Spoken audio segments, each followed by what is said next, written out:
साथियों नमस्ते। मैं एमपी कौशिक।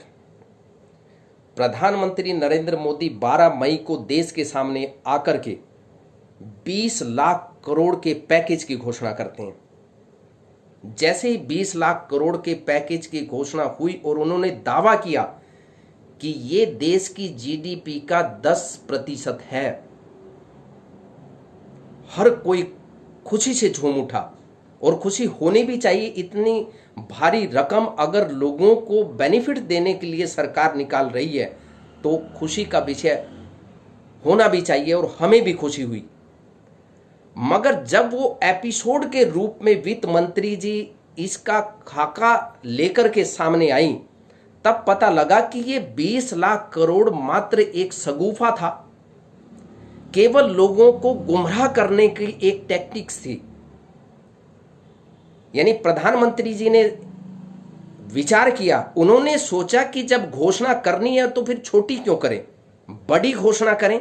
यानी लोगों के बीच में जब मैसेज जाएगा कि कितनी घोषणा हुई, कितना पैकेज दिया प्रधानमंत्री ने, तो वो 20 लाख करोड़ ही सुनेगा। जो सड़कों पर मजदूर जा रहा है, जो गरीब व्यक्ति, कोई ठेले वाला, कोई रेडी वाला, कोई परेशान मध्यम तबके का, कोई किसान मजदूर, जब ये बात सुनेगा कि 20 लाख करोड़ प्रधानमंत्री ने दे दिए हैं, तो वो खुशी की अनुभूति उससे संभाले नहीं संभलेगी। यही सोच करके 20 लाख करोड़ की घोषणा की गई। क्या वाकई 20 लाख करोड़ लोगों को मिलने वाला है? क्या 20 लाख करोड़ के पैकेज में वो प्रावधान किया गया है कि आम व्यक्ति, गरीब व्यक्ति को इसका बेनिफिट होगा?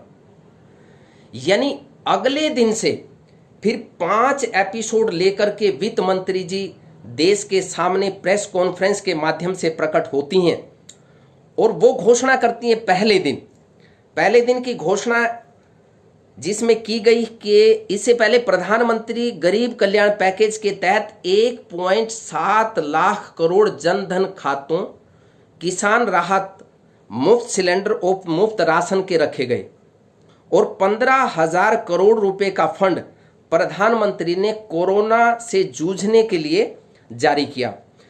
अब वित्त मंत्री पहले दिन आती हैं। पहले दिन वित्त मंत्री घोषणा करती हैं 5,94,550 करोड़ रुपए, जिसमें 8,550 करोड़ रुपए कर्मचारी भविष्य निधि से जुड़े हुए हैं। जो वेतन भोगी मजदूर जो ऐसी कंपनी में काम करते हैं जहां 100 से कम मजदूरों का वेतन 15,000 तक है। बाकी 5.86 लाख करोड़ या तो विशुद्ध कर्ज है या ऐसी रकम जिसकी वसूली सरकार ने थोड़े वक्त के लिए टाल दी है। यानी केवल मात्र 8,550 करोड़ रुपए कर्मचारियों की भविष्य निधि पर दिया गया। बाकी क्या था? बाकी केवल कर्ज या फिर थोड़े समय के लिए जो पैसा था, जो रकम जो रिकवर करनी थी, उसे टाल दिया गया है। दूसरे दिन 3.1 लाख करोड़ की घोषणा होती है और मात्र 3500 करोड़ रुपए की राहत अगले 2 महीने मजदूरों को राशन के रूप में देने की बात कही गई है। अब ये भी बड़ा रोचक तथ्य है। अब 3500 करोड़ रुपए में 2 महीने क्या मिलने वाला है? यानी 8 करोड़ मजदूर। हालांकि अगर आप गहराई में जाएंगे तो मजदूरों की तादाद 14 करोड़ या 22 करोड़ या इससे भी ज़्यादा हो सकती है, लेकिन जो ये पैसा देने वाले हैं वो 8 करोड़ मजदूरों को अगर दे रहे हैं 3500 करोड़ रुपए, इसमें पैसा डायरेक्ट नहीं जा रहा है। इसमें 5 किलो अनाज और 1 किलो चना।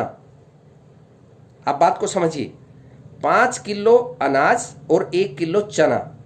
अगर इसको 2 महीने का आकलन हम निकालें, यानी 8 करोड़ लोगों में 3500 करोड़ रुपए बांटे, तो इसको तकसीम करके देखिए, ये लगभग 438 रुपए प्रति मजदूर आएगा 2 महीने का। अगर इसका 1 महीने का निकालेंगे तो 219 रुपये प्रति महीना, यानी 219 रुपये महीने भर का राशन ये देने वाले हैं।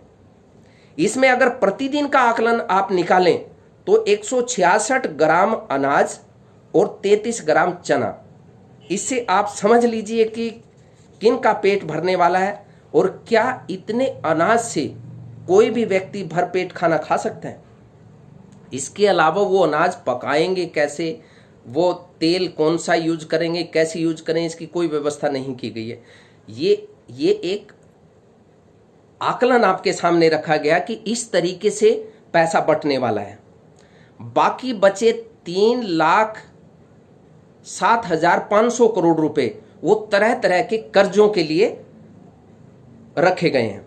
अब तीसरे दिन वित्त मंत्री जी आती हैं और 1.5 लाख करोड़ की घोषणा करती हैं और सारा का सारा पैसा या तो कर्ज में या फिर निवेश के लिए रखा जाता है, यानी आम व्यक्ति को डायरेक्ट इसका कोई लाभ नहीं होता।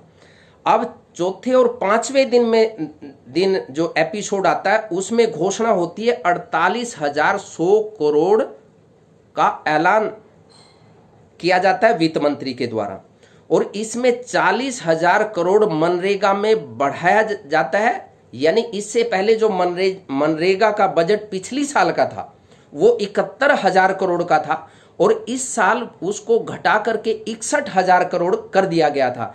यानी 10,000 करोड़ पहले मनरेगा में कटौती कर दी गई, अब उसमें 40,000 करोड़ और दिया गया। यानी इसे कह सकते हैं कि डायरेक्ट मजदूरों को इसका बेनिफिट हो सकता है या होने वाला है।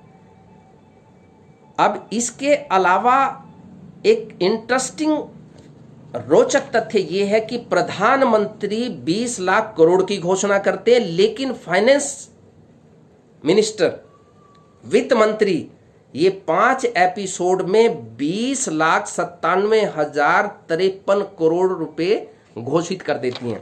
यह है ना हैरानी। यानी प्रधानमंत्री 20 लाख करोड़ की घोषणा करते हैं और 5 दिन में 5% का इजाफा वित्त मंत्री जी कर देती हैं। क्या गजब देश है, क्या गजब सरकार है। यानी आंकड़ों की बाजीगरी। सरकार ने कुछ नहीं दिया, सरकार ने दिया केवल मात्र 2 लाख करोड़, देश की जीडीपी का मात्र 1%। लेकिन दावा क्या किया गया? दावा किया गया कि हमने 10% देश की जीडीपी का दे दिया 20 लाख करोड़। यानी सरकार ने तो खर्च केवल लगभग 2 लाख करोड़ रुपए खर्च किया। तो फिर देश को गुमराह क्यों किया गया? देश को झूठ बोलने का काम क्यों किया गया? क्या 2 लाख करोड़ से आत्मनिर्भर बना जा सकता है? क्या आत्मनिर्भर बनने के लिए केवल मात्र आप दिन में महीने भर का राशन, आप 438 रुपए का राशन आप किसी को देकर आप आत्मनिर्भर बना सकते हैं? क्या गजब खेल है वाकई। यानी प्रधानमंत्री जी कुछ कहते हैं, वित्त मंत्री जी 5% का इजाफा कर देती है और देश को कहा जाता है कि 20 लाख करोड़ हम दे रहे हैं। और एक और इसमें ऐड करना हम भूल गए, वो ये है कि जैसे ये श्रमिक ट्रेनें चल रही हैं, चलाने का जो प्रावधान किया गया है, इसमें 70% या इससे कुछ ज़्यादा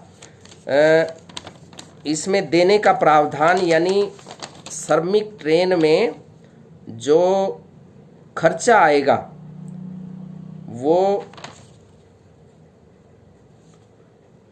केंद्र सरकार वहन करेगी, कुछ हिस्सा स्टेट गवर्नमेंट वहन करेगी। यानी इसमें एयरफेयर नहीं, रेल का किराया और उस मजदूरों के खाने पीने का उसको जोड़ा नहीं गया है। उसका आकलन बाद में होगा कि उसमें कितना खर्चा आया, केंद्र सरकार का या राज्य सरकारों के द्वारा कितना दिया गया। यानी ये आंकड़ा 21 लाख करोड़ से कहीं ज्यादा बढ़ने वाला है ना कमाल की बात। अब इसमें आपकी जेब में क्या आया, मजदूर की जेब में क्या आया? यानी जो पैसा आप मजदूरों को खाने पीने का जो मुहैया करा रहे हैं, वो तो मिड डे मील में मिलने वाले बच्चों के राशन से भी कम है। तब फिर देश को झूठ बोलने का काम क्यों किया जा रहा है? देश के प्रधानमंत्री की एक एक बात पर आंख मूंद करके विश्वास होना चाहिए। फिर देश का जो ये मजदूर, जो प्रवासी मजदूर जो अलग अलग स्टेट में क्यों भटक रहे हैं, क्यों वो सड़कों पर सरकार की बात ना मानते हुए, उन पर भरोसा ना करते हुए क्यों वो पैदल निकले हुए हैं? अगर सरकार उनको समय पर भेजने का काम करती, या उनको भरोसा देती, या उन मजदूरों को भरोसा होता, तो ना तो इतने मजदूर सड़कों पर मरते और ना लाखों की तादाद में इकट्ठा होते। जरा सोचिए कि देश के प्रधानमंत्री 20 लाख करोड़ का दावा करें और उसमें निकले मात्र 2 लाख करोड़, तो फिर चिंता तो होनी चाहिए। देश बहुत मुश्किल दौर से गुजर रहा है। कोरोना महामारी 1 लाख करोड़ से भी ज्यादा क्रॉस कर चुकी है देश के अंदर। सोशल डिस्टेंसिंग का पालन गरीब मजदूर करें भी तो कैसे? ये व्यवस्था करना सरकार का दायित्व था। हालांकि सरकार अगर चाहती तो ये जो अव्यवस्था फैली हुई है उसको ठीक कर सकती थी, मगर नहीं, केवल आंकड़ों की बाजीगरी, केवल राजनीति का खेल। इसी के साथ मैं आपसे निवेदन करूंगा कि कोरोना से बचने के लिए आप अपनी खुद की जिम्मेदारी उठाइए, अपने परिवार की जिम्मेदारी उठाइए और कोशिश कीजिए कि आत्मनिर्भर आप अपने दम पर बने। सरकार आपको आत्मनिर्भर बनाने वाली नहीं है, जिस तरीके से घोषणा की गई। बहुत बहुत धन्यवाद, बहुत बहुत शुक्रिया। आप अपना ख्याल रखिए, आप आबाद रहें और स्वस्थ रहें। जय हिंद।